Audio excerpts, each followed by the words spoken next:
오병이어의 기적을 경험한 많은 사람들을 통해서 예수님의 소문은 이제 일파만파 많은 사람들에게 퍼져 나갔습니다. 이렇게 예수님의 명성이 높아졌을 때 우리가 다 예상할 수 있는 사람들이 이제 등장하기 시작합니다. 바로 바리새인들과 서기관들이죠. 1절과 2절을 다시 한 번만 읽겠습니다. 1절, 2절 시작. 그때에 바리새인과 서기관들이 예루살렘으로부터 예수께 나와 이르되 당신의 제자들이 어찌하여 장로들의 전통을 범하느니까 떡 먹을 때에 손을 씻지 아니하나이다. 바리새인들과 서기관들은요, 장로들의 유전, 장로들의 전통이라는 것을 만들었습니다. 그래서 그것을 사람들로 하여금 철저하게 지키도록 강요하고 시켰습니다. 이것은 율법을 더 잘 지키게 한다라는 목적으로 종교 지도자들이 만든 전통입니다. 그런 전통 중에 하나가 뭐냐면 바로 밥 먹기 전에 손 씻는 일입니다. 이것은 위생상 우리가 밥 먹기 전에 손 씻는 그런 차원의 문제가 아닙니다. 그래서 손을 씻는 물에 대한 규정이 있고요. 또 그 물을 따르는 규정이 있고요. 그것을 도와주는 사람에 대한 규정이 있고요. 손 씻을 때 손의 자세도 있고요. 뭐 이런 세세한 것들을 다 규정으로 만들어서 관습법으로 지키게 했습니다. 근데 오늘 본문 말씀을 보니까 제자들은 이것을 무시하고 손 씻지 않고 그냥 밥을 먹었던 것 같습니다. 그랬더니 바리새인들과 서기관들, 종교 지도자들이 예수님을 공격하기 시작합니다. 이런 공격에 예수님께서 이렇게 답하셨습니다. 3절입니다. 3절 읽겠습니다. 시작. 대답하여 이르시되 너희는 어찌하여 너희의 전통으로 하나님의 계명을 범하느냐. 예수님의 지적은요, 인간이 만든 규정을 지키는 것은 중요시 여기면서 어떻게 그거보다 더 훨씬 중요한 하나님의 말씀을 지키는 것, 그거는 왜 신경 안 쓰느냐, 이렇게 말씀하시는 거예요. 이렇게만 말씀하시는데 그치는 것이 아니라 그들이 범한 실제 예를 들어서 말씀하십니다. 4절부터 6절을 함께 또 읽겠습니다. 시작. 하나님이 이르셨을 때 내 부모를 공경하라 하시고 또 아버지나 어머니를 비방하는 자는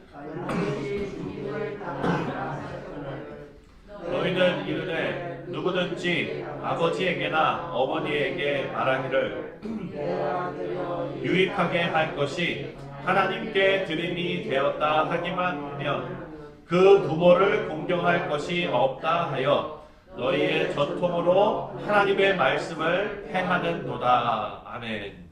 여러분, 성경을 읽다 보면은 고르반이라는 단어를 한번 들어보셨을 겁니다.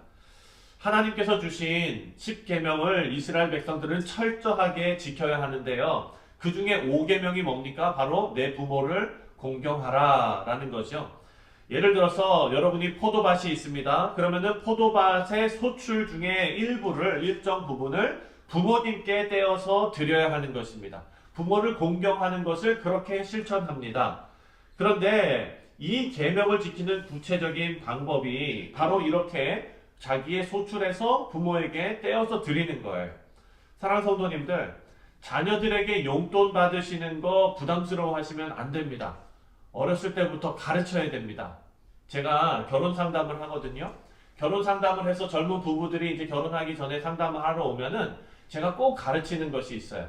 경제적인 부분을 어떻게 잘 준비하는가에 대해서도 가르쳐주고, 그리고 또 한 가지 가르치는 것은 부모님께 용돈 드리는 거를 따로 떼어내라. 그렇게 가르치거든요. 이게 지극히 성경적인 일입니다. 그런데 지금 오늘 본문 말씀을 보니까요, 유대인들이 이렇게 부모님께 소득의 일부를 드리는 것을 아깝게 생각했습니다. 그래서 자신의 포도밭을 고르반이라고 선언합니다. 이 고르반이 뭐냐면은 하나님께 드린 것이다 라는 거예요.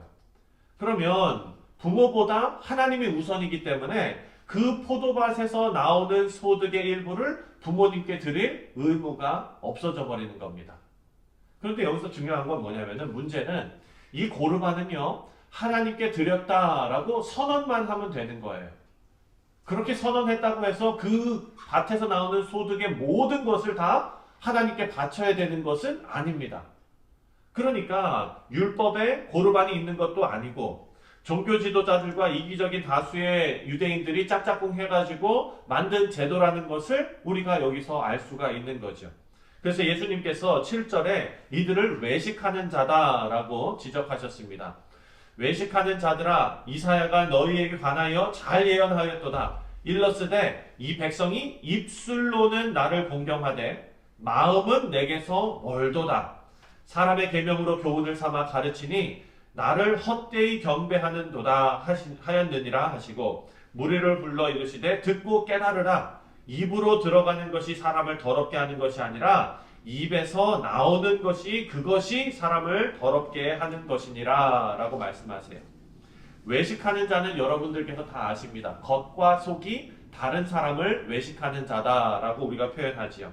예수님께서는 바리새인들과 종교 지도자들을 책망하실 때도 말씀으로 책망하셨습니다.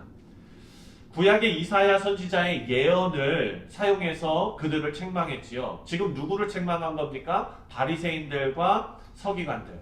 서기관들은 우리가 지난번에 살펴봤죠. 이 사람들은 뭐 하는 사람들입니까? 바로 율법을 가르치고 율법을 연구하고 또 율법을 자기들이 잘 공부를 해서 다른 사람들에게 가르치는 사람들이에요.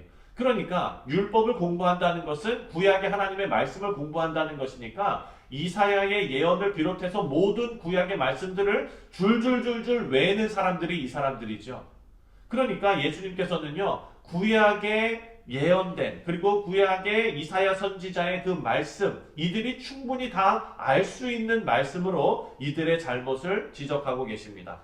이 백성이 입술로는 나를 공경하되 마음은 내게서 멀도다. 이 이사야의 선지자 말씀이 바로 그 당시에 종교 지도자들, 바리새인들과 서기관들, 이 모든 사람들의 타락한 모습을 아주 정확하게 지적하고 있다는 것을 지금 보여주시는 겁니다.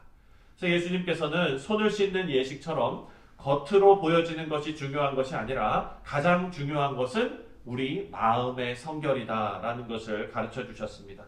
외적인 형식보다 마음의 성결이 훨씬 중요합니다. 17절과 18절을 우리 다 같이 함께 읽겠습니다. 17절, 18절입니다. 시작.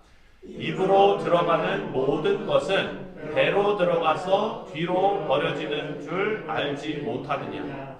입에서 나오는 것들은 마음에서 나오나니 이것이야말로 사람을 더럽게 하느니라. 아멘. 우리 사랑하는 성도님들, 우리가 지키는 형식은요, 내용을 잘 담아야 그 형식의 가치가 있습니다. 내용이 없는 형식은 의미 없는 일이 되는 것입니다. 그런 의미 없는 일들을 강조하는 것은 바로 우리가 형식주의라고 부르는 그것입니다. 형식주의를 강조하는 것은 사람의 특징은 모두 다 우리가 앞에서 다룬 내용이지만 다른 사람들보다 내가 더 낫다, 다른 사람과는 내가 다르다라는 것을 드러내려고 하는 마음이 우리 가운데 있기 때문에 그 마음이 드러나는 그 통로가 바로 형식주의가 되는 것입니다. 무턱대고 형식을 공격하는 것은 문제입니다. 다만 내용을 담지 못하는 형식을 고집하면서 그것을 범하는 것을 나는 지키는데 너는 왜 못 지키느냐, 너는 지키지 않는다라는 것을 드러내면서 나의 우월함을 드러내고 상대를 공격하는 목적으로 사용된다면 예수님께서 이사야 선지자가 예언하신 그 말씀으로 바로 우리를 책망하실 것입니다. 예수님께서는 사람의 마음을 감찰하시는 살아계신 하나님 앞에서 우리가 온전히 행해야 한다라고 알려주셨습니다. 사랑하는 성도님들, 우리는 다 신앙생활을 오래 하신 그런 분들입니다. 오늘 이 말씀이 오늘 우리에게 하나님께서 주셨는데 혹시나 내 안에도 오래된 관습이 너무나 익숙해져서 그 내용은 다 희석해서 없어져 버리고 관습만 남은 형식주의적인 신앙이 우리 가운데 혹시 있는지, 우리가 오늘 이 말씀을 통해 우리 자신을 되돌아보시는 계기가 되시기를 주님의 이름으로 축원드립니다. 그리고 그런 부분이 성령의 감동으로 깨달아지신다면, 여러분 이것이 은혜거든요. 성령의 감동으로 깨달아진다. 이것은 감각이 살아있다는 것입니다. 영적인 감각이 살아있다는 것. 지금 예수님께서 바리새인들에게 뭐라고 말씀하셨습니까? 제자들이 와서 예수님 그렇게 말씀하셔서 저들이 지금 화가 났습니다. 이렇게 얘기하니까 예수님께서 뭐라고 말씀하시냐면 그들은 맹인이 맹인을 인도하는 것이다. 이렇게 얘기해요. 맹인이라는 것은 앞을 보지 못하는 것이죠. 앞을 보지 못하다는 것은 시각적인 감각이 사라져 있는 상태입니다. 그런데 우리가 말씀을 매일마다 묵상하고 하나님 앞에 기도할 때에 내 마음 가운데 찔림이 생기고 내 마음 가운데 결단이 생긴다는 것은 우리의 영적인 감각이 살아있다는 증거입니다. 그래서 성령 하나님께서 우리의 마음을 새롭게 해주시기를 간절히 기도합니다. 우리의 외적인 모습이 아니라 마음의 성결을 이루시는 우리 귀한 성도님들 다 되시기를 주님의 이름으로 축원드립니다. 기도하겠습니다.